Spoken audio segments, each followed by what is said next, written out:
Vale, perfecto.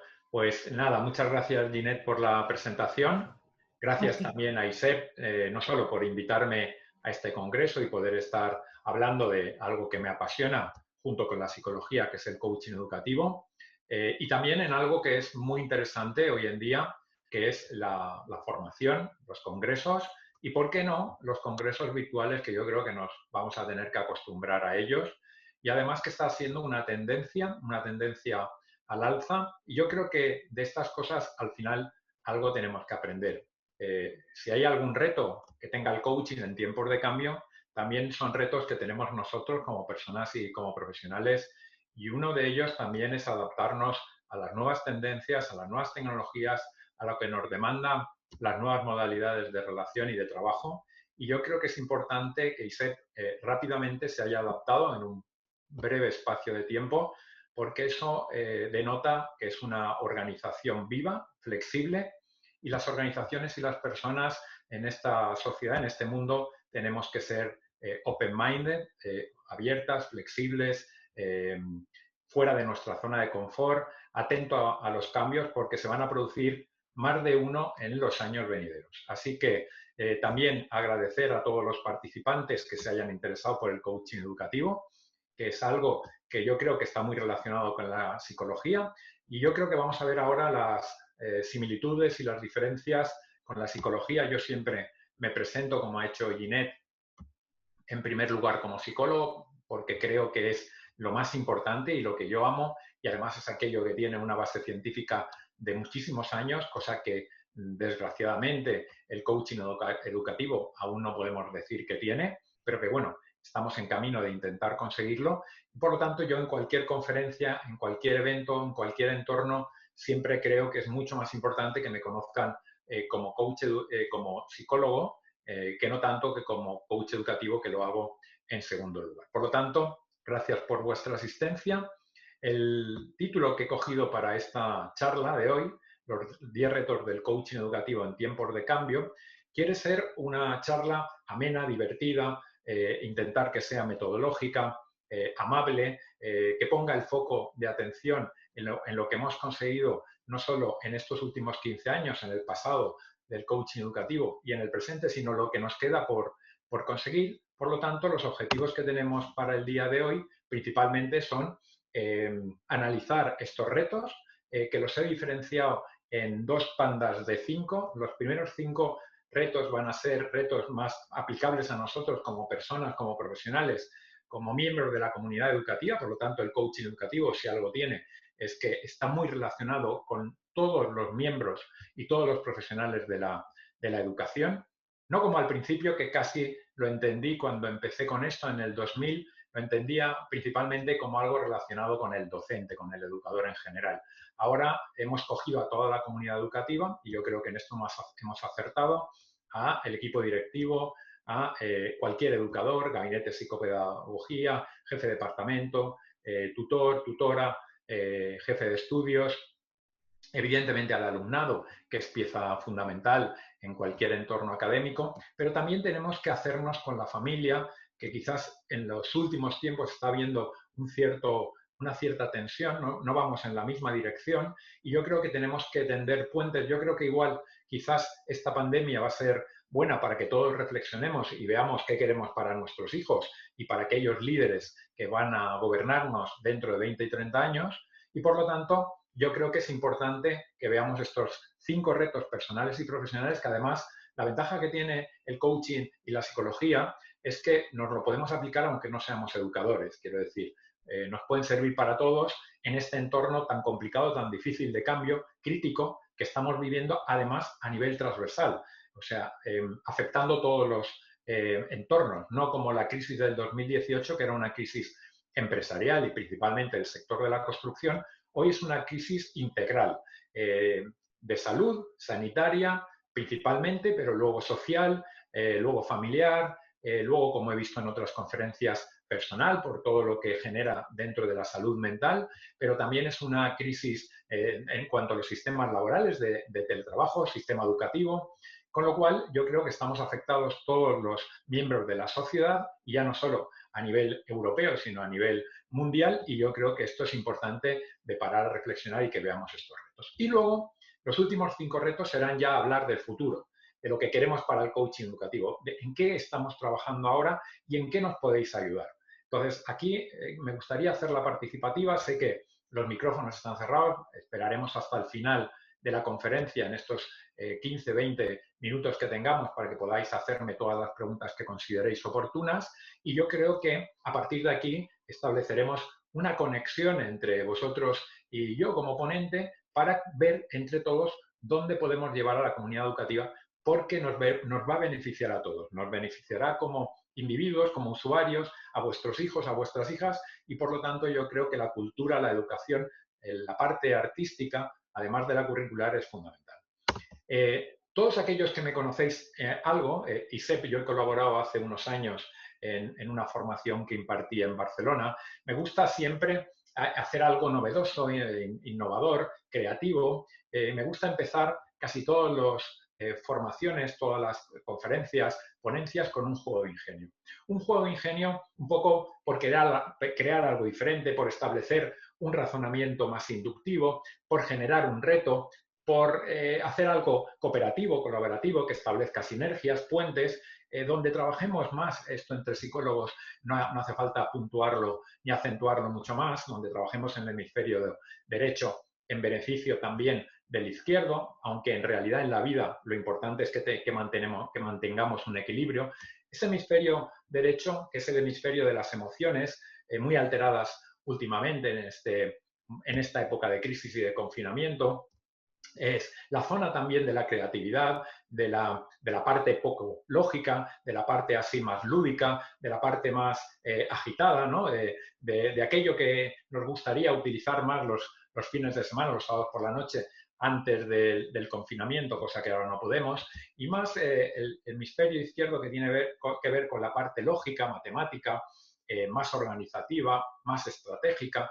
Yo creo que en realidad para los juegos de ingenio, que nos muestran más lo que somos como pensamiento lateral, como pensamiento instructivo, como pensamiento creativo, probablemente nos va a ayudar más utilizar la parte derecha, pero para todo lo demás, probablemente si tuviéramos un equilibrio, sería muy importante. Este juego de ingenio que he puesto para el día de hoy es sencillito, tampoco he querido complicar mucho la cosa, tengo muchos más, pero tampoco quería que tuviéramos aquí, que estuviéramos unos minutos peleando con el juego de ingenio. Va a ser algo sencillito, y os voy a dejar el enunciado, y si vemos que al final no lo acertáis ahora, que yo creo que el 99% lo va a hacer, pues al final de la ponencia, cuando estemos con las preguntas, me lo recordáis y os lo digo.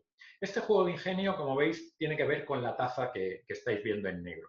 Esta taza, que sepáis, ya empiezo con el enunciado, está llena de café, totalmente llena, y yo lo único que voy a hacer es, ahora me estáis viendo en la imagen, coger una moneda, cualquier moneda, la que queráis, podéis hacerlo vosotros si estáis tomando el cafetito de la tarde, 1 euro, 50 céntimos, y la introducís totalmente, la cogéis con el dedo índice y con el dedo gordo, e introducís la moneda totalmente al fondo de la taza, que está llena, como hemos dicho, llena de café. Mantenéis los dedos metidos durante 1 minuto, que va a ser el tiempo que yo esté hablando, y a partir de ahí va a ocurrir algo muy importante.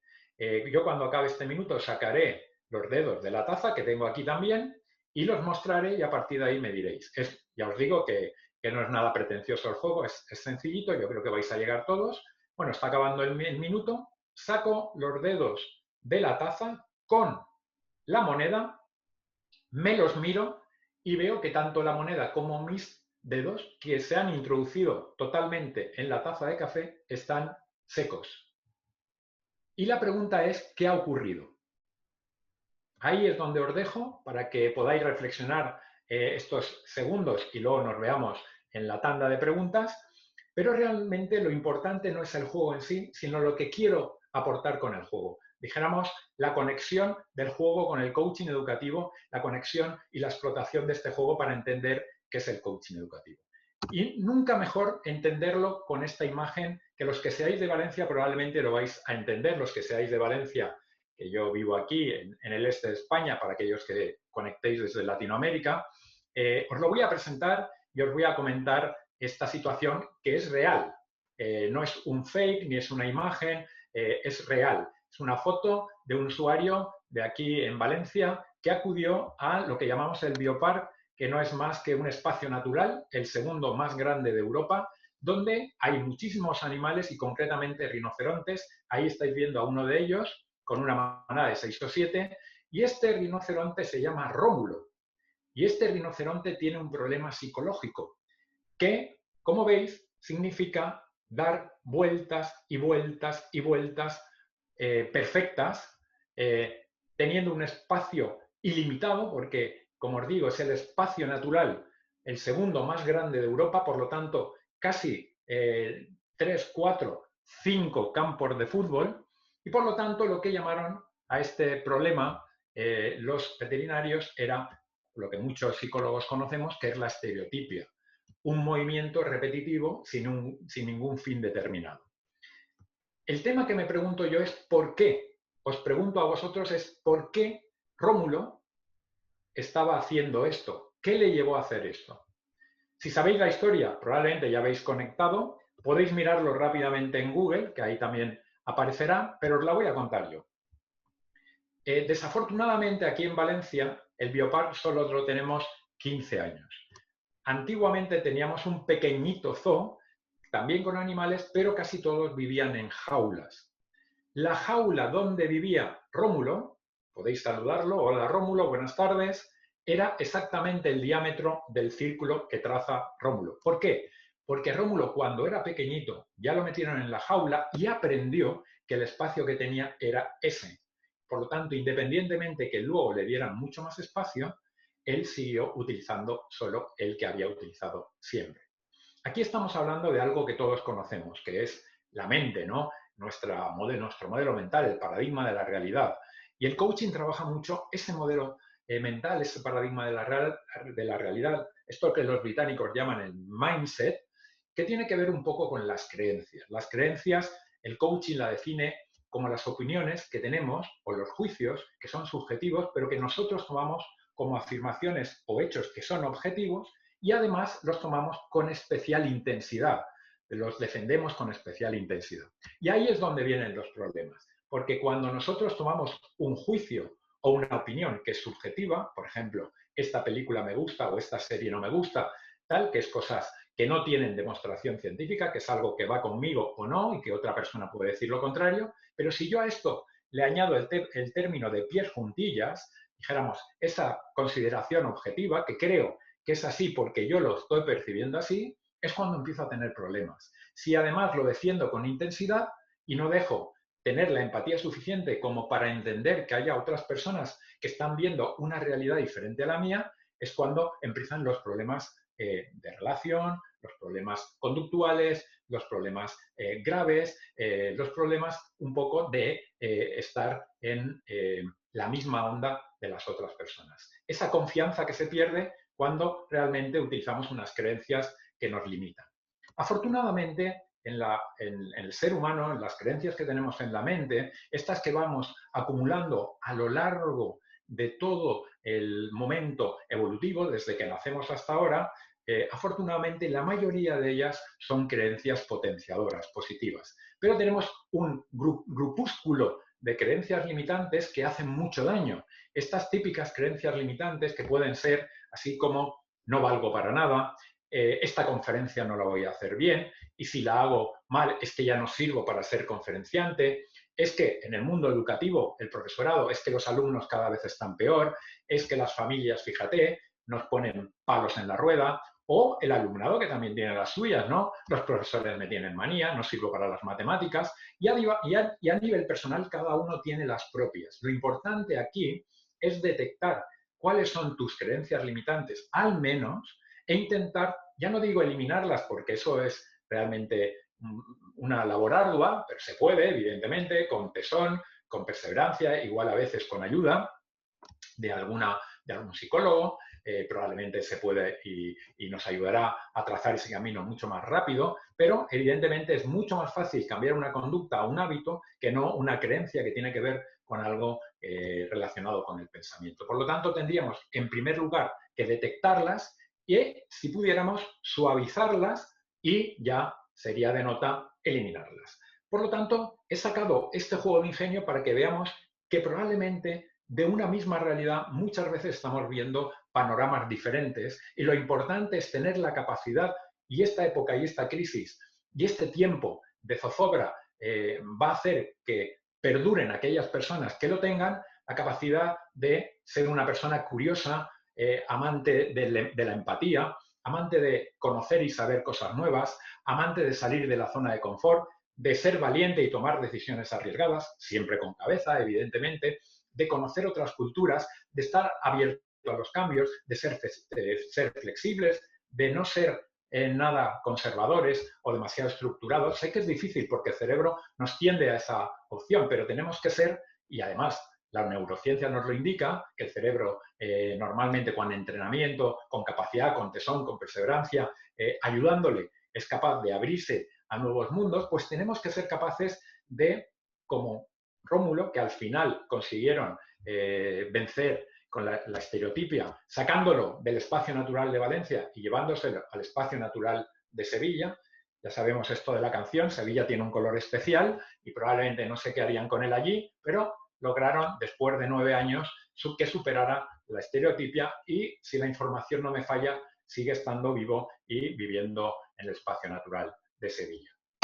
Una vez dicho esto, vamos a adentrarnos ya en los primeros 5 retos que hemos dicho que son retos más personales, profesionales, de la comunidad educativa. Y el primero, que yo es una transparencia que vengo utilizando hace 2 o 3 años, o quizás no tanto, pero bueno, ya bastante tiempo, hoy viene al pelo, quiero decir, encaja perfectamente.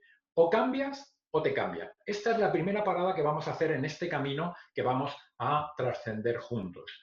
O cambias o te cambian porque si no estás muerto. Quiero decir, si no cambias tú, te van a cambiar y probablemente te van a pasar por encima o probablemente no vas a superar estas situaciones tan difíciles que estamos viviendo que nos van a pedir otras cosas diferentes. Afortunadamente, los educadores hemos hecho un trabajo muy bueno. Sé que no estábamos en primera línea como los sanitarios, pero estando en segunda línea deberíamos también felicitarnos a nosotros mismos, recompensarnos y pensar que hemos hecho algo grande, algo en 2 meses que probablemente en un tiempo normal, en una situación normal, nos hubiese costado 2 años. Ese algo que hemos hecho, ¿qué ha sido? Pues ha sido adaptarnos a ese confinamiento, pasar todo el contenido curricular que teníamos en sistema analógico plano a uno interactivo digital. Conectar con el alumnado a través de videoconferencias que probablemente nunca hubiésemos utilizado.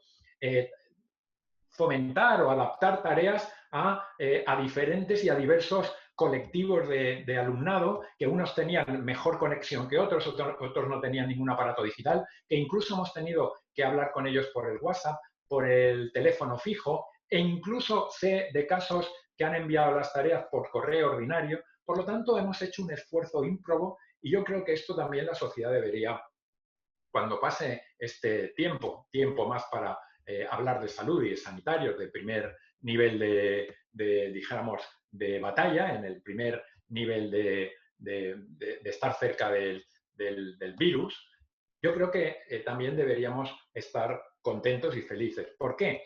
Porque esos cambios que se van a producir, como estáis viendo en la transparencia, cada vez ocurren antes. De la era agraria a la era industrial pasaron varios siglos, de la era industrial a la era del aprendizaje en la que estamos ahora prácticamente pasó siglo y medio, no llegó a 2 siglos, y en la que estamos ahora, en la era del aprendizaje, que son los millennials, casi que apareció en el 2000, ahí han ido apareciendo una serie de problemáticas que cada vez nos afectan más y antes, y yo creo que tenemos que estar pendientes de lo que pueda ocurrir, siempre pensando en prevenir, siempre pensando en prepararme y siempre pensando en cómo puedo ser mejor persona y mejor profesional. Por lo tanto, lo que nos aporta la psicología y otras disciplinas es clave, ¿no?, para dar respuesta a determinadas situaciones. Y eso que se trabaja en laboratorio, eso que es científico, como esto del ciclo vital del cambio, nos puede ayudar a que las respuestas que demos a situaciones complicadas sean mejores. Quizás no la que hayamos dado ahora porque no conocíamos esto, pero las que vendrán dentro de 5 o 10 años probablemente que nos ayude esta información que os he dado ahora. Porque cuando se produce un cambio, lo primero que sucede en nosotros es una inmovilización. Recordar el primer día del confinamiento, miedo, confusión, qué va a pasar con nosotros, qué va a pasar con mi familia. Yo lo pensaba por mi madre de 86 y mi tía de 87 años, también por el trabajo. Yo soy freelance, soy autónomo, tengo la empresa, pero me dedico a la formación y ahora casi todo está paralizado, menos lo virtual.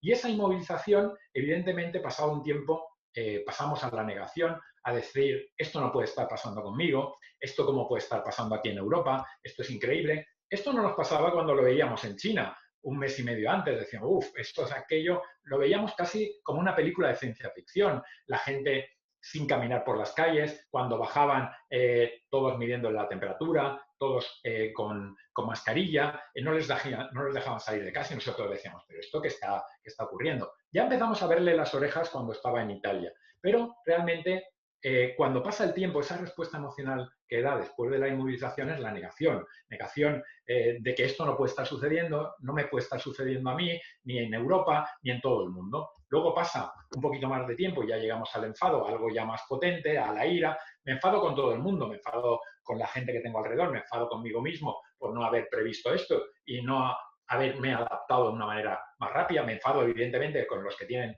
esa capacidad de decisión. Si estoy en el cole, me enfado con el equipo directivo. Si soy un usuario normal, me enfado con las instituciones públicas y los políticos, con lo cual me enfado con todo el mundo. Estoy peleado con el mundo.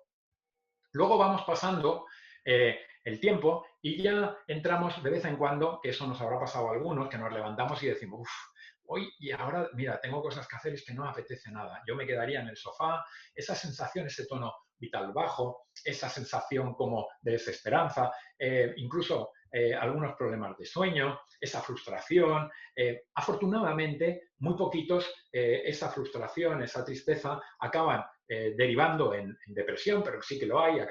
Estaba oyendo una conferencia previa a esta que estaban los estudios, hablaban de un 20 y pico % de la población española que está ya desarrollando síntomas de depresión y ansiedad, pero en la mayoría de los casos esa tristeza al final acaba bien, como las películas románticas, ¿no? Acaba en aceptación, acabamos pulsando, diciendo basta, dando un puñetazo encima de la mesa y diciendo, bueno, ¿qué puedo hacer yo cogiendo las riendas de mi vida? ¿Qué puedo hacer en esta situación, aunque esté confinado? ¿Qué tengo que hacer? ¿Qué puedo aportar? A tener un poquito de ánimo y yo creo que aceptar que la situación va a ser larga y que me tengo que adaptar. Y la mayoría de nosotros estamos en esta situación. Pero el ciclo vital del cambio, o sea, cualquier cosa que venga de la ciencia, de la psicología, de la formación humanística, nos ayuda a que estos ciclos vitales, cuando nos pasen otra vez, dijéramos, los adaptemos a una situación, a una respuesta más positiva. O sea, que el enfado sea menor o que no lleguemos a la tristeza, que la aceptación ocurra antes, que no nos inmovilicemos, sino que de primera hora nos inmovilicemos, o sea, nos movilicemos. Y esto yo creo que nos puede ayudar a ser mejores personas y mejores profesionales y es necesario. Pero también, luego, con respecto al tema del cambio en las organizaciones, e incluso en cualquier organización, hablo de empresas, hablo de familias, hablo de centros escolares, ocurre, quizás esto sea muy de etiqueta, ¿no? Muy de perfiles psicológicos, perfiles personales. No me gusta hablar de blancos y negros, casi todos estamos en los grises, pero nos puede ayudar un poco. Quizás ahora, si estáis pensando en alguien de vuestro centro, alguien del claustro, alguien del equipo directivo, podéis asociarlo. A mí lo que me gustaría ser ante un cambio que hemos tenido es ser apóstol o que mis compañeros lo fueran. ¿Quién es el apóstol? El apóstol es aquel que está implicado, o sea, que vive el centro, que le encanta ser profesor, que disfruta con el alumnado y con las familias, pero que además le ha venido muy bien el cambio. Él era digital, se ha adaptado perfectamente al teletrabajo, a trabajar desde casa, se ha adaptado muy bien a conectar a través de videoconferencias con el alumnado, ha respetado a las familias, las ha entendido perfectamente, ha evaluado el trabajo, el material no le ha costado pasarlo a digital, con lo cual está disfrutando. Por lo tanto, a esta persona hay que ponerle en el centro, ser protagonista. ¿Por qué? Porque es el modelo referente a seguir. Es una persona que ha salido de la zona de confort, que tira del carro, que es proactivo, que ayuda a otras personas más necesitadas y que están con ese miedo o esa inmovilización, que dijéramos, que es emocional, que ayuda a gestionar conflictos. Es una persona que nos gustaría tener cerca o que nos gustaría ser a nosotros mismos. Lo que sí que no me gustaría ser ni tener a nadie alrededor mío es un saboteador. Es una pena, ¿no? Porque el saboteador es un educador brillante, es una persona que estaba implicado en el centro de muchos años, con mucha experiencia, expertise, pero que este cambio le ha venido grande. Probablemente no fuera nativo digital, probablemente estuviera habituado a hacer las cosas siempre, probablemente no se ha sentido cómodo estando solo en casa por determinadas situaciones y, por lo tanto, en lugar de pedir ayuda y de solicitar atención, que probablemente el apóstol lo hubiese hecho, igual a otros compañeros, lo que ha hecho es, dijéramos, enfrentarse. Nos ha puesto palos o nos está poniendo palos en la rueda, no nos deja avanzar, se queja, está en contra de todo lo que propone el claustro o el equipo directivo y es un problema, hay que hablar con él, hay que gestionar sus emociones.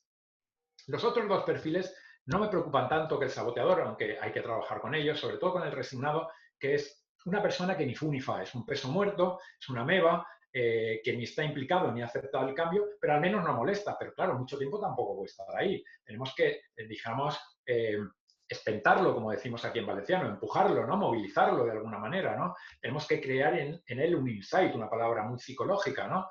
Y el seguidor es una persona que, afortunadamente, era una persona que antes de este confinamiento, de esta situación de crisis, probablemente no se veía en el colegio, no sacaba la cabeza, no era protagonista, dijéramos, no estaba implicado, le daba igual la educación, él hacía su trabajo, pero no se mostraba, no era proactivo, no tomaba decisiones y ahora este confinamiento le ha venido de maravilla. Se siente cómodo, está atrapado, le encanta y yo creo que le falta simplemente ese empujón que le tenemos que dar nosotros, esa ayuda para convertirse en apóstol. Está a un pasito de ser apóstol, por lo tanto, tenemos que ayudarle a que sea y que ayude a gente como el resignado y el saboteador.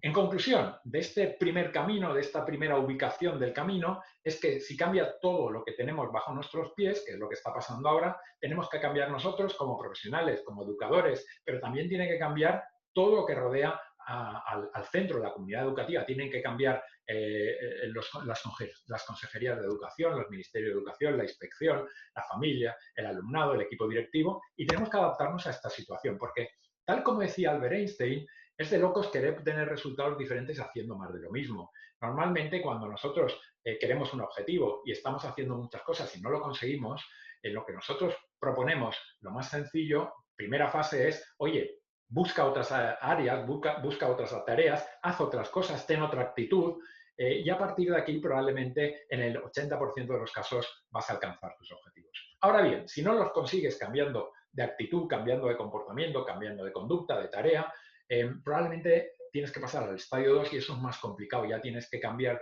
tus pensamientos, tus creencias, dijéramos, tu forma de interpretar la realidad. Tienes que ponerte otras gafas que te den otra mirada distinta de lo que sucede y esto ya es mucho más complicado que no el cambiar de conducta. Es esto tal cual que podría poner un ejemplo sencillo de si nosotros quisiéramos.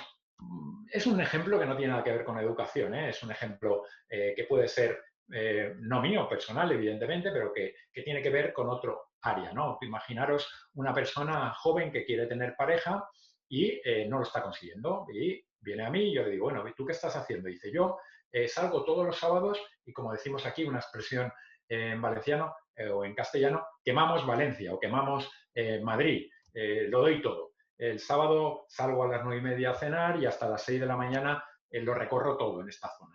¿Y eso te está funcionando? Sería la siguiente pregunta. Él me diría que no, evidentemente. Yo le diría, oye, ¿por qué no pruebas a hacer otras cosas? Quizás el domingo vete a hacer senderismo con un grupo o vete al cine por la tarde. Los miércoles también tienes el cine del espectador. Apúntate a alguna asociación, apúntate a bailes de salsa, de salón o de lo que te guste. Cambia de ambiente, no siempre vayas a los mismos sitios, cambia de amigos, de grupo de amigos de vez en cuando. Y yo creo que esto, si lo hace, probablemente al final el 80% es de que pueda tener pareja. Ahora bien, si lo que le ocurre a él es que tiene una creencia limitante que no va con este tiempo, por ejemplo, la idea de que los hombres son superiores a las mujeres y esto lo deja ver, evidentemente, probablemente quien se le vaya a acercar, tiene que hacer algo diferente, tiene que cambiar esa creencia limitante que probablemente sea más fuerte que el ir cambiando de tarea, de actividad o de entorno. Por lo tanto, al final, lo importante es determinar lo que está sucediendo y a partir de ahí tomar nota y cambiar. El segundo paso, la segunda ubicación en este camino que estamos recorriendo es hablar de dos palabras mágicas. La primera palabra mágica tiene que ver a nivel personal profesional con el yo más en nosotros. El yo más en nosotros, la mayoría de psicólogos entendemos que se trabaja con el autoanálisis de este yo, con el autoconocimiento, la toma de conciencia, el saber quién soy yo, cuáles son mis áreas de mejora, cuáles son mis fortalezas, en qué entorno estoy, si soy un alumnado, qué quiero ser de mayor, que esto es fundamental para la toma de decisiones, en qué tengo talento, si tengo alguna problemática con los demás, en qué entorno me muevo, quiero decir, en qué centro estoy. No es lo mismo estar en un centro privado concertado que en uno público, en uno privado religioso que en uno privado laico. Por lo tanto, yo creo que estos análisis son fundamentales. Cuando yo acabé la carrera en el 91, a mí me decían que si quería ser mejor persona y profesional, lo primero que tenía que empezar es por trabajarme el yo interior, ¿no? Y luego hemos introducido una nueva herramienta que llamamos la identidad o imagen pública, que es el feedback que nos dan los demás, la imagen o la opinión que tienen los demás de mí. Y que, dada de manera adecuada, para mí puede ser muy útil en el sentido de que puede abrirme la mente, puede abrirme la mirada a cosas que yo por mí mismo no estaba percibiendo y que me ayude a aprender, ¿no? A mejorar, ¿no? O a recompensar aquello que probablemente no estaba recompensando. Esta identidad o imagen pública nosotros lo decimos porque desde el punto de vista del coaching utilizamos una frase metafórica de que somos ciegos en la acción. ¿Qué quiere decir ciegos en la acción? Que somos ciegos en la conducta, en el comportamiento. O sea, que muchas veces nos comportamos, tenemos una actitud y no sabemos las consecuencias que está teniendo en mi entorno. La única manera de saberlo es preguntar. Evidentemente, lo que pasa es que preguntamos poco, nos comunicamos mal, pero además no entendemos lo que es el feedback, lo entendemos algo siempre como una crítica o como una evaluación del desempeño. Y desde el punto de vista del coaching, el feedback se entiende como un regalo, algo que yo te doy a ti para ayudarte a conseguir tus objetivos y a ver cosas que tú no estás viendo. Por lo tanto, estos dos conceptos de autoanálisis e identidad pública son muy importantes para el trabajo del yo y del nosotros, evidentemente con otras competencias más, como el don de gente, la capacidad de comunicación, que tienen que ver con las inteligencias emocionales o la inteligencia interpersonal, ¿no? La capacidad de influencia, la capacidad de relación, etcétera, que también son muy importantes. Por lo tanto, podemos concluir con esta primera palabra mágica, que sin desarrollo personal y profesional no habrá felicidad. Ya nos lo dice el creador de la psicología positiva, Martin Seligman, colega, investigador de la Universidad de Pensilvania, que lleva más de 20 años analizando en laboratorio los conceptos de felicidad y siempre los entronca con los temas de crecimiento y desarrollo personal. La segunda palabra la vamos a dejar a nivel de centro educativo, que es el alumnado. ¿Por qué introducimos el alumnado como segunda palabra mágica? Porque estamos viendo que todo está cambiando. Esto ya lo estábamos viendo antes de la pandemia, pero y ya muchos, digamos, centros se estaban adaptando. Pero tenemos que hacer que el alumno sea el protagonista de la educación. Tenemos que cambiar de metodología didáctica, no estar en la metodología del siglo 20, esa metodología que hemos sufrido nosotros, donde el profesor era el transmisor de información, nos daba el conocimiento y nosotros simplemente memorizábamos el conocimiento y lo volcábamos en el examen. Eso ya no funciona. ¿Por qué no funciona? Porque estáis viendo que la sociedad ha cambiado. Y si la sociedad cambia, cambian las familias y cambian nuestro alumnado. Las expectativas y las necesidades del alumnado son distintas. Por lo tanto, tenemos que utilizar metodologías que llamamos activas. ¿Qué son las metodologías activas? Pues son aquellas que ponen en el centro de la educación al alumnado. ¿Quiere decir que el profesorado haya perdido prestigio? No, para nada. Al contrario, sigue teniendo el mismo. Para mí es la piedra angular del sistema educativo, el profesor. ¿Por qué? Porque es el que tiene que gestionar todo ese aprendizaje. Lo que pasa es que cambia el rol de transmisor siglo XIX y XX a un rol más activo, a un rol más de coach, a un rol más de acompañante, de lujo, un acompañante o un guía un catalizador, un creador de contextos de aprendizaje adecuados, ¿no? Donde el alumnado pueda trabajar en equipo, de ampliar la mente del alumnado, de darle recursos, de contestar a dudas que tengan, de generar ese buen rollo, dijéramos, esos entrenadores como emocionales, ¿no? Evidentemente, sin ese rol didáctico, evidentemente pedagógico, curricular, pero optando por otro perfil diferente. Esas metodologías educativas activas, como son, que conoceréis ya muchas, como el aprendizaje basado en proyectos, las inteligencias múltiples, la Flipped Classroom, el coaching educativo, las inteligencias múltiples. La cuestión es utilizar una, la que crea mejor el centro, el equipo directivo, la titularidad, o una unión de varias de ellas. Aderezando, y esto es una opinión mía, las competencias digitales, que ya nunca vamos a dejar de poder utilizarlas, más elementos de gamificación. Esos elementos de juego curriculares, o sea, que te ayudan a plantear tu contenido curricular de otra manera, que casi hoy en día son fundamentales para incrementar la motivación del alumnado, reducir la conflictividad en el aula y, por ende, mejorar el rendimiento académico.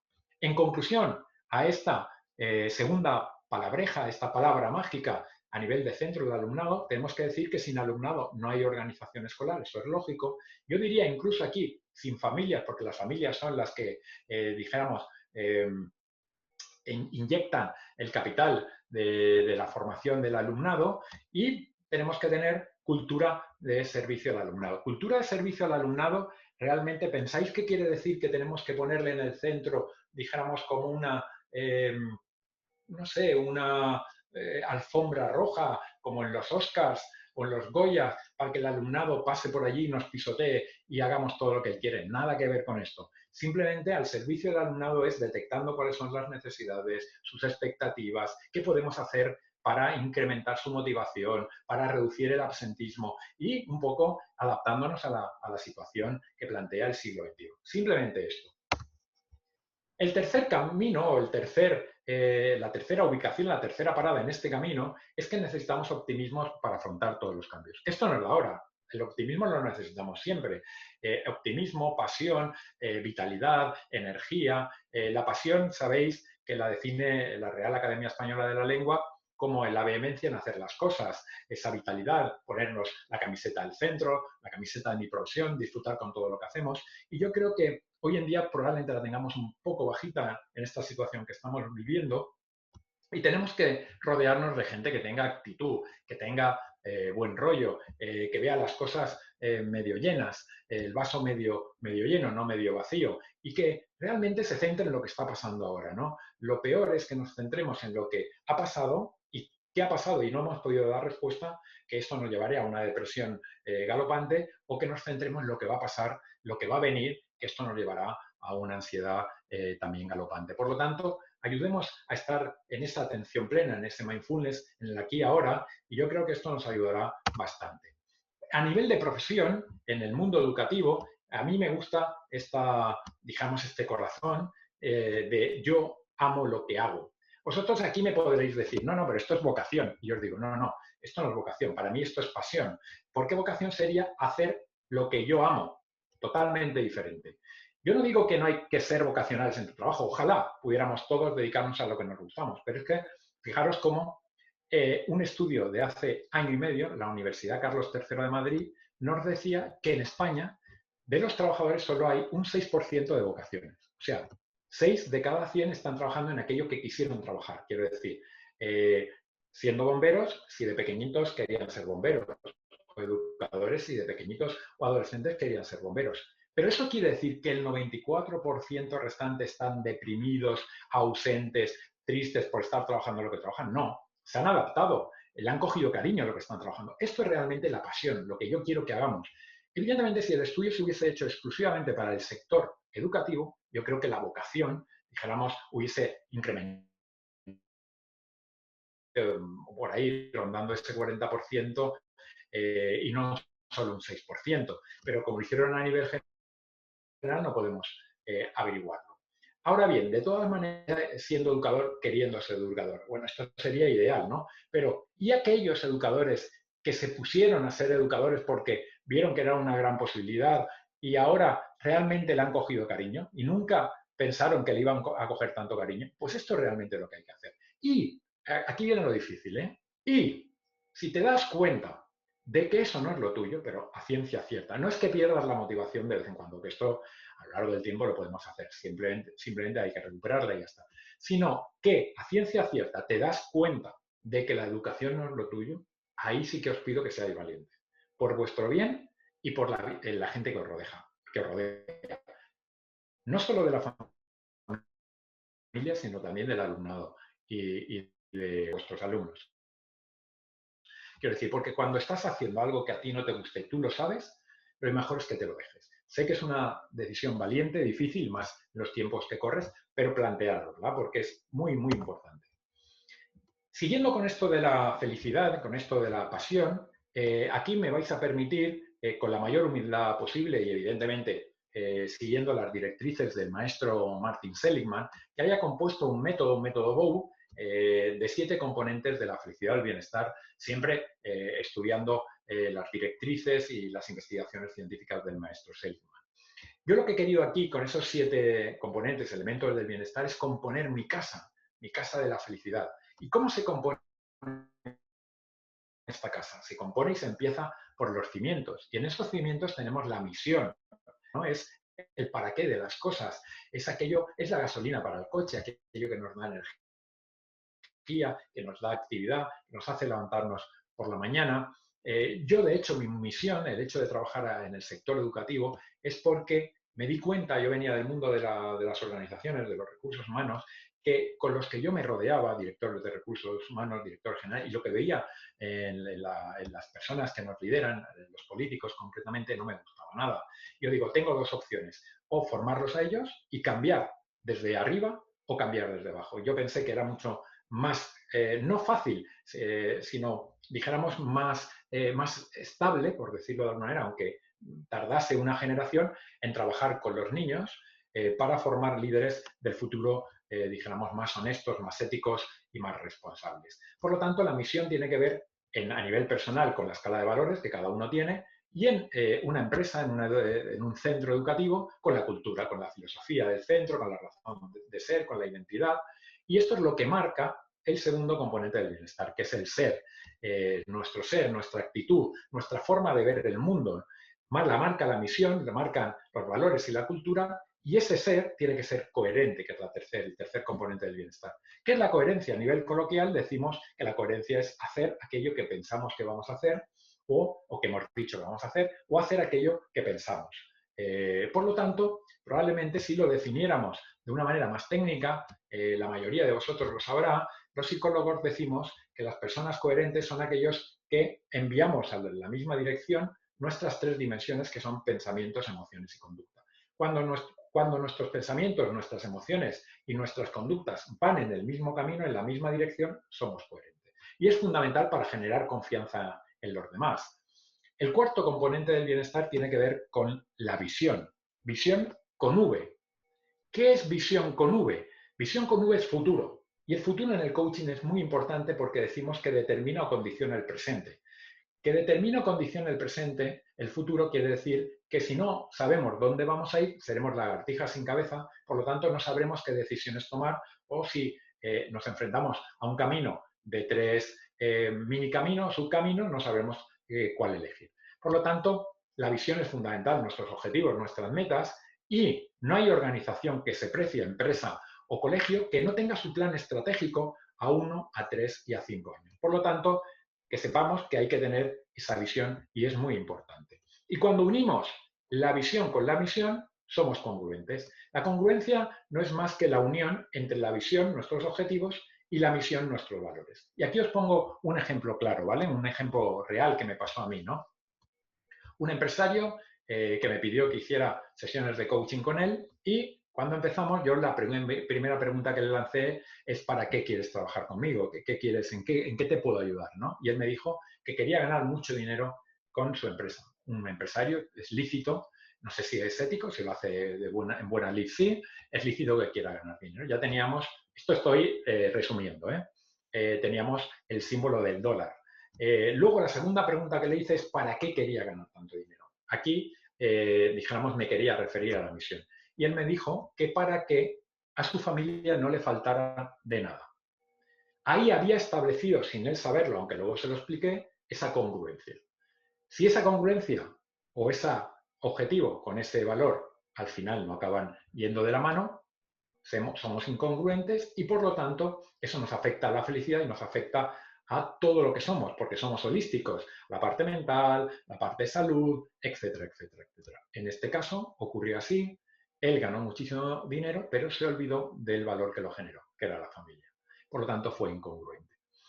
El sexto componente del bienestar, no voy a centrarme mucho, ya lo hemos comentado, pero sí deciros que a la pasión la he puesto arriba, en el ático, en el frontis, en la parte más alta de mi casa, porque es la que irradia luz a todo lo demás y es necesaria. Pero la casa, como somos seres sociales, no podemos hacerla como un búnker, debemos hacerla con ventanas, con puertas, porque queremos relacionarnos con los demás. Tenemos que tener el séptimo componente del bienestar, que es la apertura al mundo.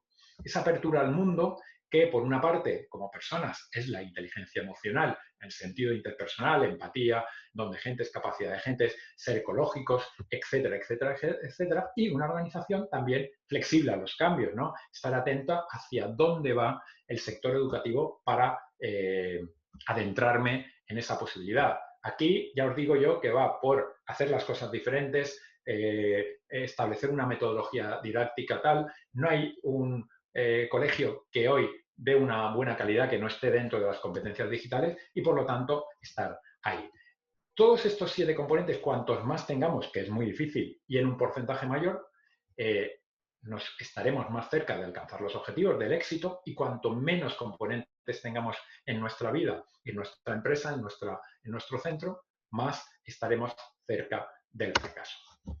El cuarto reto personal y profesional, esa cuarta parada en esta profesión, en este camino, es la fórmula del éxito, que es una fórmula que tiene 2 componentes, la aptitud con P más la actitud con C, pero que yo he puesto un 2 porque la multiplica, porque para mí y para la sociedad en general es más importante un usuario, un candidato, una persona, un profesional, un alumno, que tenga esa capacidad de actitud, de tener ganas, de querer aprender, aunque tenga digamos, un cociente intelectual menor, aunque le cueste un poquito más estudiar. Pero si tiene ganas, si tiene tesón, si lo intenta, si persiste, seguro que va a llegar a la meta y donde quiera, incluso a una carrera universitaria, a la carrera universitaria que él quiera. Incluso a un profesor en una selección de personal, yo que me dedico a esto, yo siempre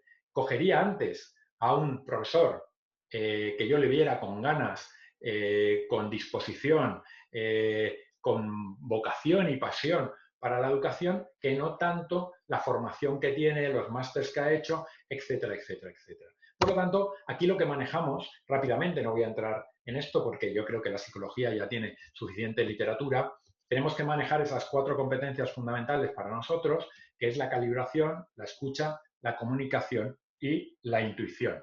Por lo tanto, la calibración ya sabéis que es la observación excelente, la comunicación es la básica, la principal, pero es complementaria a la escucha, sin escucha no puede haber comunicación, y luego está la intuición, que la hemos introducido hace poco, pero que los psicólogos entendemos muy bien lo que es esto, ¿no? El quinto reto personal, profesional, y así acabamos el camino de estos retos personales y profesionales con esta etapa, son los recursos de coach educativo. Estos recursos, que entendemos muy bien desde la psicología, es aquellos que nos hacen estar más en fortaleza que en áreas de mejora, pasar del resentimiento a un diálogo, a una comunicación eficaz, porque el resentimiento probablemente es lo más malo que existe, es como un cáncer que debemos cortar enseguida. Ese resentimiento que nosotros entendemos como 2 palabras, sentir, volver a sentir esa emoción sucia, negativa, incómoda, que nos ha hecho sentir una persona o una circunstancia, y que nosotros decimos que el resentimiento es la emoción del esclavo. No porque los esclavos estén resentidos, sino porque el que está en el resentimiento está en la esclavitud. Dependes de otra persona, tienes trazado ese cordón umbilical que no te deja, que te ahoga, ¿no? Que te quita el oxígeno. Cuando ves a esa persona o esa situación, pasas por esa situación que te ha creado ese resentimiento, vuelves como a tener palpitaciones, a tener mal rollo. Entonces tienes que, o bien, que sería lo ideal, pero no lo hacemos, dialogar con esa persona, o bien ya si no tienes que ser casi como el Dalai Lama. Tienes que utilizar esas técnicas de psicología tan complicadas como perdonar, como ventilar, como aceptar, como tolerar, etcétera, etcétera, etcétera, mucho más difíciles. De resentimiento muchas veces pasamos a la queja y la queja en los centros escolares tenemos que intentar erradicarla porque la queja crea dos grupos. Normalmente las personas que se quejan o quieren que tú estás con ellos o estés en contra de ellos. Y también tenemos mucha culpa cuando alguien se queja y viene a nosotros, cuando nosotros no somos aquellos que podemos solucionarle la queja. Muchas veces escuchamos para la queja. No solo estamos escuchando perfectamente, sino que además le pregunto, no, ¿y qué te ha hecho más? Para que él siga hablando y tal. Y además, incluso a veces esa queja la hacemos más grande. Ah, sí, pues a mí el director del cole el otro día me hizo esto, me hizo lo otro, fíjate, y ya empezamos a hacer la pelota más grande, ¿no? Entonces también tenemos que saber escuchar para la no queja, no escuchar para la queja. Decirle, oye, mira, con esto conmigo no va. O, ¿has intentado hablar con el director a ver si lo podéis solucionar? Y un poco así la cortas de raíz, ¿no? Esta queja se soluciona con esa reclamación productiva. La diferencia entre la queja y la reclamación productiva es que nosotros nos quejamos siempre cuando en aquellas personas que no pueden solucionar la situación, en cambio la reclamación productiva, vamos a aquella persona realmente que me puede solucionar la situación o a la entidad que lo puede. Cuando yo he ido a un concierto y se ha suspendido, pues voy a la taquilla o a la entidad organizadora, etcétera, etcétera. El no hacer hoy en día tampoco es válido en estas situaciones. Sí que es verdad que no sabemos muchas veces qué decisión tomar, pero es mejor tomar una errónea, una mala decisión que no tomar ninguna. ¿Por qué? Si no tomas ninguna decisión, no te preocupes que ya tomará alguna por ti. Por lo tanto, hay que estar en movimiento, ¿no? Hay que ser responsable. La responsabilidad es una palabra que en coaching decimos que tiene a su vez dos palabras, la habilidad para responder, la habilidad para tomar decisiones. No es esa pesada carga que nos dice el diccionario de la Real Academia Española de la Lengua, sino todo lo contrario, es ser felices, ¿no? Tomar las riendas de tu vida, hacer elecciones entre varias alternativas, tomar decisiones, ser proactivo, etcétera, etcétera, etcétera. En lugar de víctima, víctima es ese que tiene el locus de control externo, que piensa que todo va en su contra y que él no tiene nada que hacer, que la vida lo ha puesto ahí y que la vida dirá lo que debe hacer. Que llega tarde al trabajo, que llega tarde a clase, ¿no? Es que había mucho tráfico, oye, pues levántate antes, ¿no? Que el informe no ha podido hacer, es que fíjate, es que no había buena conexión. Bueno, haz algo diferente, ¿no? Vete aquí fuera y busca otra conexión, otro despacho. O sea, personas así un poco que se dejan llevar, ¿no? Eso les lleva a la resignación, que es una palabra muy cristiana, pero que nosotros lo utilizamos como aquel que se ve incapaz de cambiar, de transformar el mundo, y yo creo que los resignados son esas personas que están paralizadas, por decirlo de alguna manera, que piensan que no pueden cambiar ni su metro y medio alrededor suyo, y tenemos que tener una ambición, una serena ambición, trazarnos algunos objetivos, algunas metas, sin perder de vista el que tenemos también que disfrutar del presente. Por lo tanto, para concluir estas 5 primeras etapas, reemplacemos la actitud que implica no hacer nada por otra que reconoce una posibilidad de acción, incluso en esta situación que estamos viviendo. Y luego ya, si entramos en el tema de los 5 retos de la disciplina, voy a intentar ser un poquito más breve para luego dejar al menos 10 minutos, un cuarto de hora para las preguntas.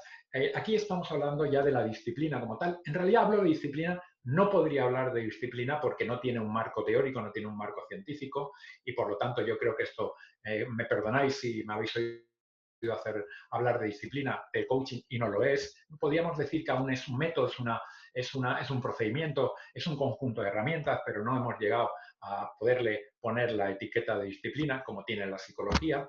Entonces, lo que queremos ver aquí en estos 5 retos es el futuro, lo que buscamos para el coaching educativo, y os diré de cada uno de estos retos qué porcentaje de éxito ya tenemos, de cumplimiento. Primero, el definir el perfil profesional del coach educativo. Esto es difícil, ¿no? Porque a nosotros nos gustaría que lo definiera el Ministerio de Educación, pero como el coach educativo aún no está aceptado institucionalmente, pues es difícil. Aquí, claro, nos vemos en la tesitura de que cualquiera se denomina a sí mismo coach educativo, por eso yo me defino primero como psicólogo y luego que hay mucho intrusismo. Y esto nos suena a los psicólogos también. Y yo desde que estudié psicología, que ya hablábamos del intrusismo, 30 años después seguimos teniendo intrusismo. Yo soy colegiado del Colegio Oficial de Psicólogos de la Comunidad Valenciana y no podemos hacer mucha cosa contra los intrusismos, ¿no? En fin, que va a seguir habiendo intrusismo en la psicología y si va a seguir habiendo intrusismo en la psicología, ¿cómo no va a haber intrusismo en algo que aún no es institucional como el coaching? Pero tenemos que definir el perfil profesional aunque aún esté alejado de las instituciones públicas. Y lo que yo he definido como perfil profesional, a mí me encantaría que la persona que se dedica al coach educativo, en primer lugar, tuviera una formación humanística de base integral, por ejemplo, un grado, una licenciatura de psicología, psicopedagogía, filosofía, sociología, magisterio o cualquier grado que tenga que ver con el ser humano, con el aprendizaje, con la neurociencia. Luego, una formación amplia en coaching educativo, a ser posible lo más homologable posible por una universidad privada o pública. Y luego, cuando ya ha tenido estas dos formaciones, que ya saldría como coach educativo, luego prácticas, evidentemente, dentro de la formación y luego experiencia, experiencia, experiencia y experiencia. Ahora bien, cuando yo proponía esto, que era lo primero que propuse hace 3 o 4 años o 5, cuando me lo planteé, recibía muchas críticas de profesorado que decía, oye, pero es que yo no soy psicólogo ni psicopedagogo y tal, y yo quiero ser coach educativo. Y yo pensé y dije, bueno, pues en cierta medida tienen razón. Por lo tanto, establecí un segundo camino para el perfil de coach educativo, que era personas que no tuvieran formación humanística de base, o sea, quiero decir, sobre todo personal de secundaria y bachiller, ciclos formativos, que son matemáticos, filólogos, ingenieros, etcétera, etcétera, que tienen muchísima experiencia docente, yo diría más de 5 o 10 años, y por tanto esa experiencia docente, dijéramos, que asume la formación humanística porque el hecho de estar en un aula tanto tiempo yo creo que le da ese bagaje y además el profesorado recibe mucha formación a lo largo del año, formación en inteligencia emocional, en gestión de conflictos, en liderazgo, en herramientas para el aula, en metodología, con lo cual yo creo que tiene ese bagaje, reuniones con familias y, por lo tanto, tendría luego que hacer esa formación de coaching educativo la más extensa posible y la de mayor calidad, homologable, y luego, una vez saliera, con las prácticas,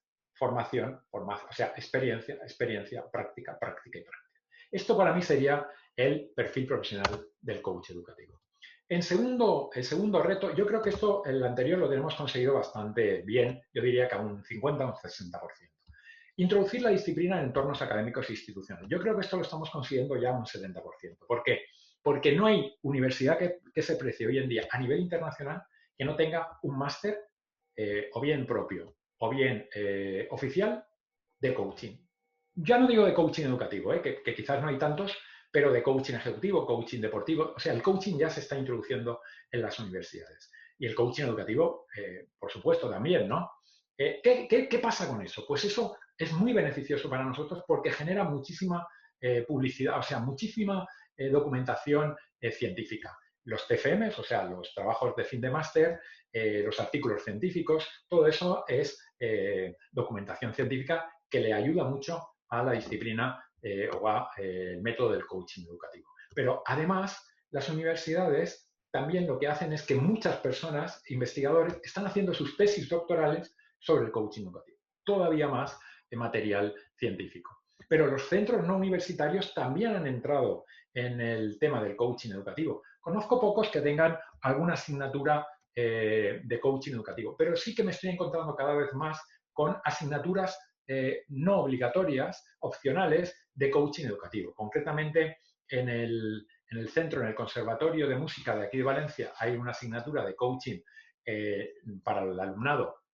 optativa, y también en Alicante el otro día en una formación me encontré que el Centro de Formación Profesional de Actividades Artísticas y Diseño, creo que también tiene, me dijo la directora que tenía otra asignatura optativa. Los colegios profesionales de psicología, por ejemplo, aquí en el de Valencia, se ha aceptado plenamente la figura del coach y tenemos una formación PEC que llamamos psicólogo especialista en coaching, de la que yo soy profesor y ahora hemos acabado la 4ª edición. Las consejerías de educación y los ministerios de educación también están aceptando la figura del coach. De hecho, os comento brevemente un proyecto que lleva ya 3 o 4 años a través de la Consejería de Educación de aquí de Valencia, del Instituto Valenciano de la Juventud, dirigido a lo que llamamos los ninis, aquellos adolescentes que han salido de la formación académica, pero que tampoco están trabajando y queremos recuperarlos para la formación profesional o cualquier actividad o certificación profesional que ellos deseen, o si no,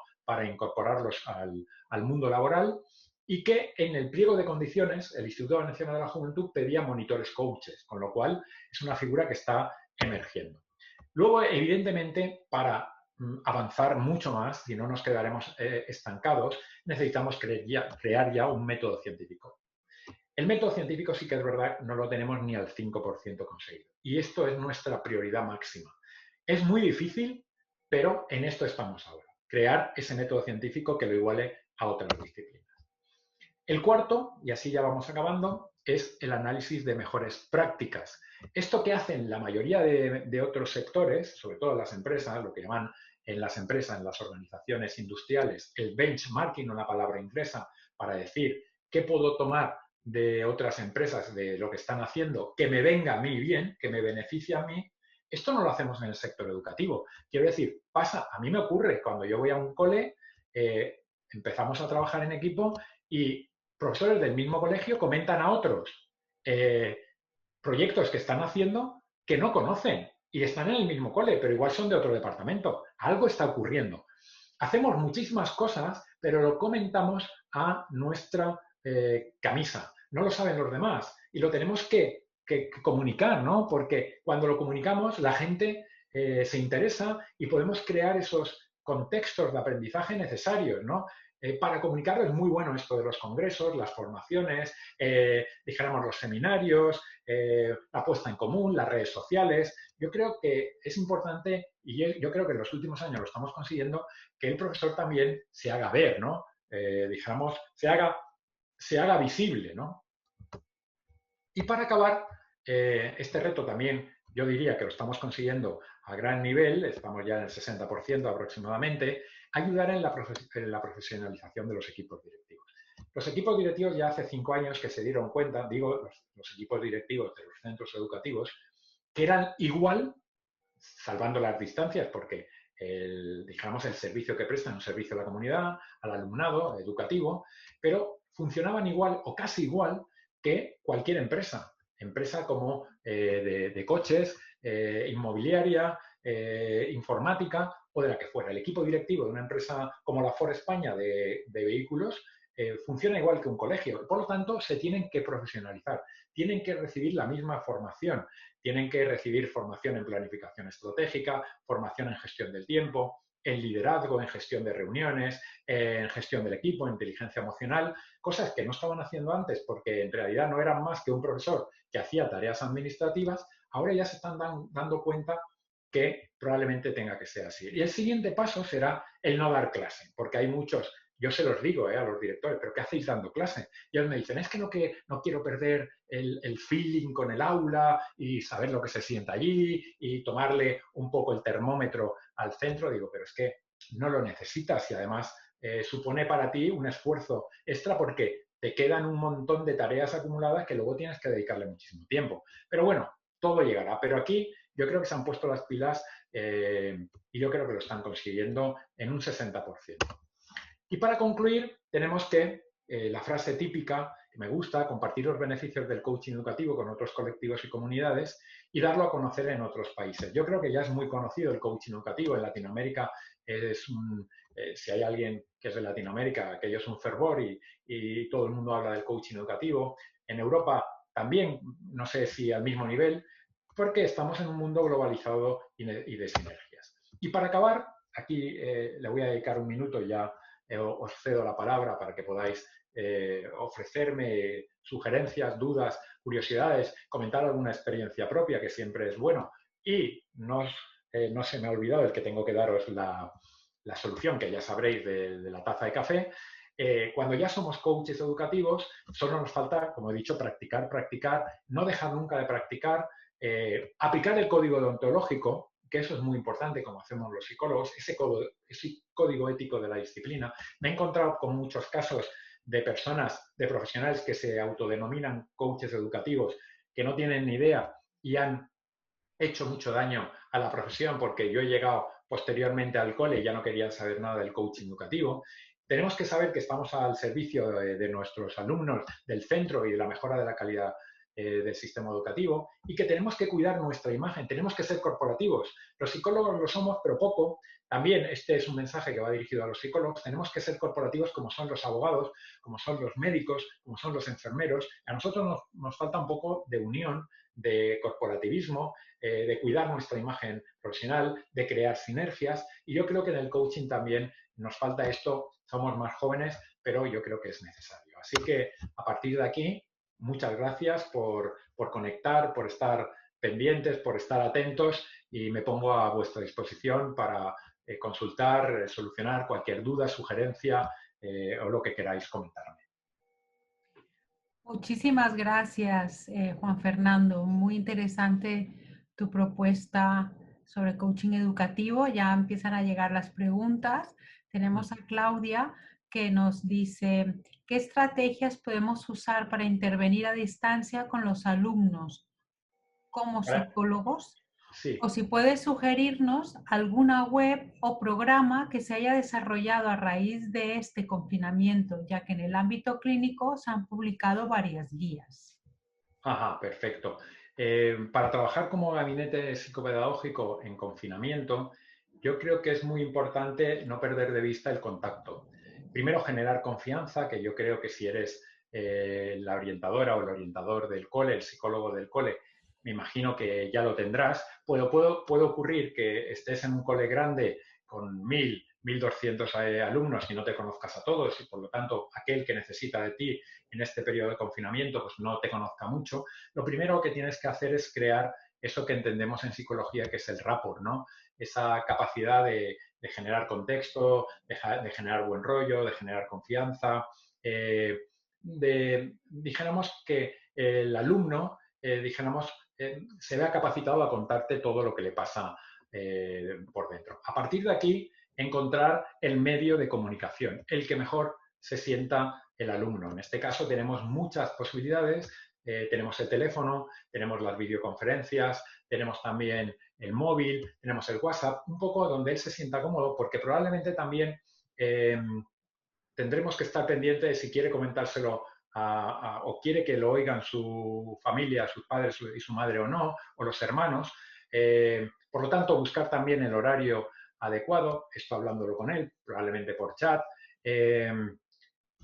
Dependiendo un poco de lo que nos comente, hablarlo con la familia y pedir también la confidencialidad que requiere el proceso. Y una vez ya optemos por todas estas, ya tengamos claro estas vías, ¿no? La vía de comunicación, el rapport, yo creo que entrar un poco en la problemática, que puede ser una problemática, yo no creo que sea una problemática académica, curricular, sino será una problemática probablemente conductual o familiar. Claro, tú imagínate que habrá de todos los casos, ¿no? Alumnos que igual no estaban muy presentes en el núcleo familiar y que en el confinamiento han estado presentes, ¿no? Ya no me refiero a ninguno en concreto, pero el otro día estaba oyendo un programa de radio que decían que aquellos alumnos, ¿no? Que dijéramos que tenían, que se sentían homosexuales y que estaban confinados, pues que ahora en ese ambiente de día a día con la familia, que era más conservadora, pues estaba teniendo alguna problemática, ¿no? Pues me puedo entender que puedan ser también problemáticas conductuales con los hermanos, que no están acostumbrados a estar tanto tiempo juntos, aquellos que también necesitan o que son más movidos y que realmente necesitan más espacio y que no lo están teniendo, con lo cual abordarlas ya con técnicas terapéuticas, que es lo fundamental. Muchas gracias. Tenemos otra pregunta. Dice, saludos desde Perú. Bueno, alguien antes, Paola Herrera, dice, muchas gracias por la conferencia y tu pasión en el tema. Es evidente. Luego, la pregunta que te quería hacer desde Perú, dice, cuando el coach en la escuela abre aspectos que no está preparado para cerrar, ¿cómo advertir ello? ¿Cómo advertir? ¿Cómo advertir ello? Es una pregunta. Vale, vale, perfecto. Tienes que tener mucho cuidado en abrir el melón cuando no sabes cerrarlo. Tú no debes abrir un melón que no sabes cerrar, otra cosa es que te lo abran a ti. Si te lo abren a ti, debes cerrarlo. O sea, si no puedes gestionarlo ahora, muchas veces hay que ser humilde y decirlo. El problema que tenemos, y el coaching esto lo entiende de una buena manera, es el concepto, por ejemplo, de vulnerabilidad. La mayoría de nosotros no nos gusta ser vulnerables porque asociamos la vulnerabilidad a la debilidad. Creemos que cuando decimos no sé o esto no te lo puedo contestar ahora, déjame que lo mire y mañana te digo algo, la persona que tenemos delante, el alumno, el otro compañero, dijéramos, nos va a tildar o etiquetar de poco profesionales o de incompetentes. Pero muchas veces es mejor esa respuesta sincera que no que se te note luego. Y yo os digo que la mayoría de las veces se notaría. Nosotros tenemos, como somos algunos, como esto que me veis aquí, tenemos una manita aquí, somos los Pepito Grillos, que pensamos que la gente del entorno no nos cala, pero nos cala rápidamente, si no las primeras semanas, al mes, cuando yo estoy conviviendo con otras personas en el centro, ya saben de qué pie cojeo, por lo tanto es mejor mostrarse como uno es. Y si hay algo que han abierto un melón, que ha sucedido un conflicto, que tú no sabes solucionar porque excede de tu formación y de tus competencias, tienes dos maneras de actuar. Por una parte, esperar, reflexionar y pedir tiempo, déjame hasta mañana y te contesto, y si no, derivar a otro profesional fuera del centro. Los profesionales que están alrededor de los centros son muy válidos porque el gabinete psicopedagógico no puede con todo. Primero por la cantidad de alumnado que hay y también por la especificidad de determinados problemas. Ahí entran también los asuntos sociales, las asistencias sociales, los pediatras, etcétera, etcétera, en función de lo que sea un TDAH, etcétera. Por lo tanto, no abrimos melones, intentamos cerrarlos y si no, derivarlos. La vulnerabilidad, como os decía, no es síntoma de debilidad, sino todo lo contrario. Es una sensación de fortaleza, de decir, yo tengo dijéramos, la convicción y la autoestima en decir que esto no sé y no pasa nada. Y yo voy a ser y voy a seguir siendo un buen profesional. Muchas gracias. Tenemos otra. ¿Es el coaching una alternativa frente al bullying? El coaching, una alternativa frente al bullying. Pues sí, yo te diría que sí y además con total convencimiento. Estaba pensando porque decía, pues tampoco hay mucha literatura, pero tengo la experiencia de que hay algunas herramientas. De hecho, podéis ver en mi último libro, en el libro Herramientas para el aula de Ediciones Aljibe, que no es más que una sucesión de herramientas de coaching educativo aplicadas de manera real por compañeros, por educadores, por psicólogos, por profesores de infantil, de primaria, de secundaria, de bachiller, incluso alguna familia, en algún entorno también universitario. Y concretamente hay un caso práctico, si no recuerdo mal, de una orientadora de un colegio de aquí muy cercano a donde yo vivo y que les he formado, que utilizaron una herramienta de coaching, la autobiografía por hitos, no sé si la conocéis, está dentro de la escritura, aparece en el libro y a través de esa herramienta de autoescritura por hitos, que es una herramienta muy potente, muy poderosa y hay que saber utilizarla, detectaron más de un caso de bullying en las aulas y a partir de ahí ya tuvieron que poner toda la maquinaria a funcionar. Dijéramos, comentárselo al equipo directivo, comentárselo a la inspección. Por lo tanto, el coaching educativo tiene herramientas suficientes para detectar casos de bullying y trabajarlos de una manera adecuada junto con la familia, con los compañeros que están creándolo. Hay otra herramienta, si no recuerdo mal también, que es el MAFO. El MAFO es una herramienta que llevábamos utilizando muy poquito en educación, no más de 4 o 5 años, porque era una herramienta que yo conocía, pero del mundo de las organizaciones, de los recursos humanos, pero que yo no veía aplicación en en la educación, hasta que una profesora, afortunadamente, porque sois así de creativos y de valientes, que asistió a mi curso, a uno de mis cursos, la aplicó en quinto de primaria, que además yo digo, un mazo en quinto de primaria me parecen muy pequeñitos los alumnos, pero tuvo la valentía, evidentemente la adaptó, la explicó de otra manera para que la entendieran bien, y ella ya detectaba, olía, tenía la intuición de que algo estaba pasando en su clase de bullying. Lo que no sabía era quién estaba, dijéramos, sufriéndolo y quién estaban padeciendo, o sea, padeciendo y quién estaban, digamos, mostrándolo, ¿no? Y hizo unas técnicas que no le dieron todo el resultado y luego, como último recurso, porque había asistido al curso de coaching hacía poco, aplicó el MAFO, pero muy bien aplicado. Creo que tenéis la foto incluso en el libro, porque en cada herramienta lo que hace la profesora que lo aplica es que entrega un informe diciendo cuál es el objetivo de aplicar la herramienta, por qué la ha utilizado, a los destinatarios, si los ha aplicado a quinto de primaria, a sexto de primaria, a primero de secundaria, la metodología que ha utilizado y luego lo más importante, los resultados y las conclusiones. Y finalmente aporta como una foto de la herramienta ya aplicada. Pues ella lo tomó como último recurso sin saber realmente que iba a sacar algo en claro, pero como la mayoría de las herramientas de coaching educativo son muy metafóricas, ¿qué quiere decir muy metafóricas? Que el alumno cree que estamos jugando cuando en realidad está dando información que él no daría si tú se lo preguntaras directamente o te lo llevaras al gabinete de orientación.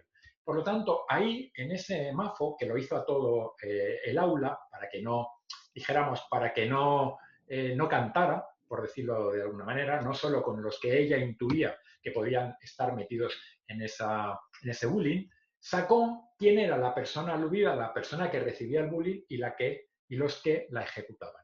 Y a partir de ahí, evidentemente con un poquito más de información, ya, dijéramos, inauguró todo el plan de bullying, con dirección y inspección. Por lo tanto, ya no digo solo estas, hay muchas más herramientas. Por ejemplo, está el ciclo de coordinación de acciones, que nos ayuda, una vez ya tenemos claro dónde está el conflicto, a trazar unas fases a cumplir con las dos partes o las tres partes inmersas en ese conflicto. O sea, hay muchísimas más, sí.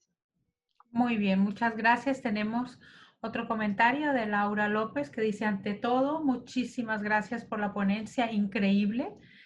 Soy psicólogo y actualmente estudiante de ISEP. Me interesa mucho la formación en coaching educativo. ¿Podría comunicar qué más se recomienda para la formación? Muchas gracias. Vale, mira, en cuanto a máster, yo te recomiendo, por ejemplo, había uno en la BIU, del cual yo era director el año pasado, pero no ha salido este año. Yo te recomiendo cualquier máster universitario, ¿vale? Luego ya depende un poco de tu disponibilidad, el que sea presencial o online. En principio da igual porque los online hoy en día están ya muy preparados, tienen una formación de base importante y una metodología muy estructurada, pero intenta elegir uno que tenga la mayor homologación posible. Si es universitaria, mejor. Y si no, de cualquier centro homologado por el Ministerio de Educación. Yo te voy a decir uno que vamos a lanzar ahora en breve, si me lo permite ISEP, pero Claro que esperemos sí. que también podamos hacer algo juntos en relación al coaching educativo, con un centro de formación profesional de aquí de Valencia que se llama Capitol, evidentemente un centro adscrito al Ministerio de Educación, y lo vamos a hacer online. ¿Por qué? Era un curso que yo hacía presencial intensivo, ahora en julio, pero como no sabemos muy bien si en julio vamos a poder participar de manera presencial en un curso, lo hemos trasladado a una metodología online con una plataforma en Blackboard College, una de las mejores plataformas que hay online, de 40 horas, que son 32 en plataforma y 8 en webinar en directo. 8 en webinar en directo, que luego ese webinar, lo digo para los que seáis de Latinoamérica, pero intentaremos coger alguna franja horaria que podáis, dijéramos, participar en directo, pero aunque no podáis, luego quedarán grabados y podréis visualizarlos las veces que queráis, los 24 horas del día, las 7 días a la semana. Y en esas 8 horas de webinar en directo conmigo, solo trabajaremos la parte práctica, herramientas, herramientas, herramientas, herramientas de coaching educativo para qué sirven, cómo se aplican, ejemplos prácticos, etcétera, etcétera, etcétera. Pero, de todas maneras, si encuentras una formación de posgrado universitaria, más recomendable. Ya para terminar, nos gustaría saber cuál es la conclusión de tu ejercicio de la tabla. Ah, vale, De es la verdad. taza, perdón. Menos mal, Ginette, que se me olvidaba. ¿Hay alguien? Mételo en chat si quieres, en este últimos Sí. 30 segundos, a ver si alguien de los que estaban participando hubiera descubierto, que yo creo que sí, muchos seguro que lo han descubierto, qué pasaba en esa taza de café para que nuestros dedos y la moneda quedaran, dijéramos, sin mojarse, ¿no? En estos 20 segundos que quedan para la finalización del Congreso, mientras yo voy hablando, si no, me están escuchando, ¿no? Me imagino que Sí, ellos todos te podrán escuchan. Si queréis escribir vuestras respuestas. que escriban las respuestas a través del chat, que yo creo que en el 99% estarán todas válidas, y tú, si quieres, Ginette, me lo vas diciendo y ya acabamos con la solución definitiva. Vale, vamos a ver qué nos dicen por aquí. No leo por ahora nada. ¿No? Coaching escolar. Animaros, que sabéis que no era nada complicado. ¿No? ¿No? Vale, pues lo digo yo. Dice aquí una, dice, Héctor, ver. dice, porque se desborda el café al meter los dedos enteros. No, porque quedarían de ¿Por qué todas se maneras. desborda el café? No sé si es una pregunta, dice, ¿por qué se No. desborda el café al meter los dedos enteros? ¿Porque se desborda el café al meter los dedos No, enteros? nada que ver. Porque si, aunque se desbordara, nosotros metiéramos el A café. mí que no me deja escribir en todos. A mí es que no me deja... Ah, vale, el chat dice. El chat. Vale. Yo voy a dar la solución. La solución es que el café era molido o en grano. Una de las dos posibilidades. O mixtas, molido y grano. No era un café líquido. No era el café de siempre, el café que nosotros entendemos que está en la taza de café. Habíamos llenado esa taza de café con café en grano o café molido. Por eso, cuando metíamos el dedo, lo sacábamos, dijéramos, limpio, lo sacábamos seco totalmente. Justo lo estabas diciendo, Isabel Saiz también lo estaba diciendo, así que mérito también de Isabel que, pues nada, que se Isabel, ha aventurado y lo ha dicho. una recompensa desde aquí, ¿eh? Encantado y muchas gracias. Muchísimas gracias. Gracias, Damos por terminada la sesión contigo. De verdad ha sido apasionante ver todas las posibilidades que tenemos para trabajar desde el mundo educativo. También toda la estructura que has dado sobre tu método y sobre las diferentes formas de abordaje que hay para trabajar en la escuela. Así que nos vamos con la taza llena. ¿Quieres estar al día de todo lo que ocurre en ISEP? Síguenos en las redes sociales y no te pierdas nada. Actualidad, entrevistas con expertos, masterclasses, sesiones clínicas, vida estudiantil, eventos y mucho más. Podrás encontrarnos en Facebook, Twitter, LinkedIn, Instagram y YouTube. Además, ahora podrás convertirte en el protagonista de nuestros perfiles sociales. ¿Cómo? Muy sencillo. Cuéntanos cómo está siendo tu experiencia en ISEP, muéstranos cómo es tu día a día o comparte las fotos de tus mejores momentos. Acuérdate de etiquetarnos o de usar el hashtag #ExperienciaISEP. Así podremos compartir el contenido con el resto. Recuerda, juntos hacemos ISEP.